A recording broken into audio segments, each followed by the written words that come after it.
ನಡವಳಿಕೆಗಳನ್ನು ನೋಡಿದ ಮೇಲೆ ನನಗನ್ನಿಸ್ತಾ ಇದೆ ಈ ಸಮಾಜವನ್ನು ಅವರೇ ಹುಟ್ಟಿಸಿದ್ರು.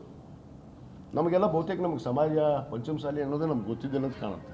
ಅವರು ಧರ್ಮಗುರುಗಳು ಆದಮೇಲೆ ನಮಗೆ ಗೊತ್ತಾಗಿದ್ದು, ಆಮೇಲೆ ಈ ಪಂಚಮಸಾಲಿ ಸಂಘಟನೆ ಈ ರಾಜ್ಯದಲ್ಲಿ ಪ್ರಾರಂಭ ಆಗಿದ್ದು ಅನ್ನೋ ಮಟ್ಟಕ್ಕೆ ಅವರು ಹೊರಟಿದ್ದಾರೆ. ಅವ್ರು ಹೊಟ್ಟಂಥದ್ದು ಒಂದು ಪಕ್ಷಕ್ಕೆ ಸೀಮಿತವಾಗಿ ಮಾತಾಡುವಂಥದ್ದು, ಒಂದು ಧರ್ಮಕ್ಕೆ ಸೀಮಿತವಾಗಿ ಮಾತಾಡುವಂಥದ್ದು, ಇದು ಎಷ್ಟು ಸರಿ ಅನ್ನೋದನ್ನು ನಮ್ಮಲ್ಲಿ ಆಗಿರುವಂಥ ಒಂದು ಗೊಂದಲ. ಆ ಗೊಂದಲಕ್ಕೆ ನಮ್ಮ ಹಿರಿಯರು ನೋಟಿಸ್ ಕೊಟ್ಟಿದ್ದಾರೆ, ಅದಕ್ಕೆ ಉತ್ತರ ಪಡೆದಿದ್ದಾರೆ.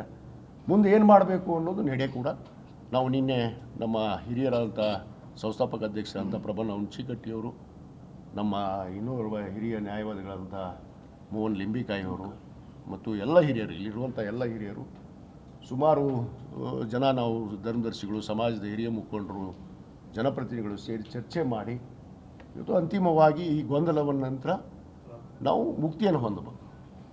ಯಾಕಂದರೆ ಸುಮ್ಮನೆ ಇದನ್ನು ಗೊಂದಲ ಮಾಡೋದು, ಮಾಧ್ಯಮದಲ್ಲಿ ಬರೋದು, ನಾನು ಅವ್ರಿಗೆ ಬೇಯೋದು, ಅವ್ರು ನನಗೆ ಬೇಯೋದು, ನಾನು ಯಾರಿಗೂ ಬೇಯಕ್ಕೆ ಕೂತಿಲ್ಲ, ಇಲ್ಲಿ ನಾನು ಬೇಯೋಕ್ಕೂ ಬಂದಿಲ್ಲ, ಯಾರನ್ನೂ ತೆಗಳೋಕ್ಕೂ ಬಂದಿಲ್ಲ.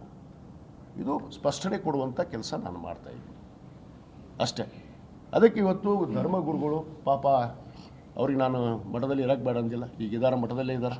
ನಾವೇನಾದ್ರು ಹೋಗಿ ಅವ್ರಿಗೆ ಹೋಗ್ರಿ ಹೊರಗಂದ್ವಾ ಹೇಳಿಲ್ಲ. ನಡವಳಿಕೆಗಳನ್ನು ನೋಡಿದ ಮೇಲೆ ನನಗನ್ನಿಸ್ತಾ ಇದೆ ಈ ಸಮಾಜವನ್ನು ಅವರೇ ಹುಟ್ಟಿಸಿದ್ರು.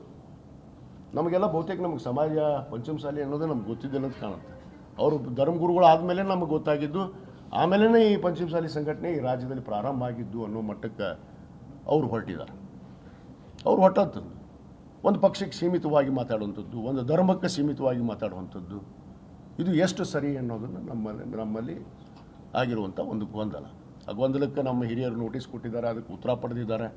ಮುಂದೆ ಏನು ಮಾಡಬೇಕು ಅನ್ನೋದು ನಡೆ ಕೂಡ ನಾವು ನಿನ್ನೆ ನಮ್ಮ ಹಿರಿಯರಾದಂಥ ಸಂಸ್ಥಾಪಕ ಅಧ್ಯಕ್ಷರಾದಂಥ ಪ್ರಬನ್ನ ಹುಣಚಿಕಟ್ಟಿಯವರು, ನಮ್ಮ ಇನ್ನೋರ್ವ ಹಿರಿಯ ನ್ಯಾಯವಾದಿಗಳಾದಂಥ ಮೋಹನ್ ಲಿಂಬಿಕಾಯಿಯವರು ಮತ್ತು ಎಲ್ಲ ಹಿರಿಯರು, ಇಲ್ಲಿರುವಂಥ ಎಲ್ಲ ಹಿರಿಯರು, ಸುಮಾರು ಜನ ನಾವು ಧರ್ಮದರ್ಶಿಗಳು, ಸಮಾಜದ ಹಿರಿಯ ಮುಖಂಡರು, ಜನಪ್ರತಿನಿಧಿಗಳು ಸೇರಿ ಚರ್ಚೆ ಮಾಡಿ ಇವತ್ತು ಅಂತಿಮವಾಗಿ ಈ ಗೊಂದಲವನ್ನು ನಂತರ ನಾವು ಮುಕ್ತಿಯನ್ನು ಹೊಂದಬೇಕು. ಯಾಕಂದರೆ ಸುಮ್ಮನೆ ಇದನ್ನು ಗೊಂದಲ ಮಾಡೋದು, ಮಾಧ್ಯಮದಲ್ಲಿ ಬರೋದು, ನಾನು ಅವ್ರಿಗೆ ಬೇಯೋದು, ಅವ್ರು ನನಗೆ ಬೇಯೋದು, ನಾನು ಯಾರಿಗೂ ಬೇಯಕ್ಕೆ ಕೂತಿಲ್ಲ, ಇಲ್ಲಿ ನಾನು ಬೇಯೋಕ್ಕೂ ಬಂದಿಲ್ಲ, ಯಾರನ್ನೂ ತೆಗಳೋಕ್ಕೂ ಬಂದಿಲ್ಲ. ಇದು ಸ್ಪಷ್ಟನೆ ಕೊಡುವಂಥ ಕೆಲಸ ನಾನು ಮಾಡ್ತಾಯಿದ್ದೀನಿ ಅಷ್ಟೇ.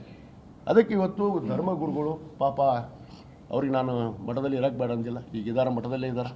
ನಾವೇನಾದ್ರು ಹೋಗಿ ಅವ್ರಿಗೆ ಹೋಗ್ರಿ ಹೊರಗಂದ್ವಾ ಹೇಳಿಲ್ಲ.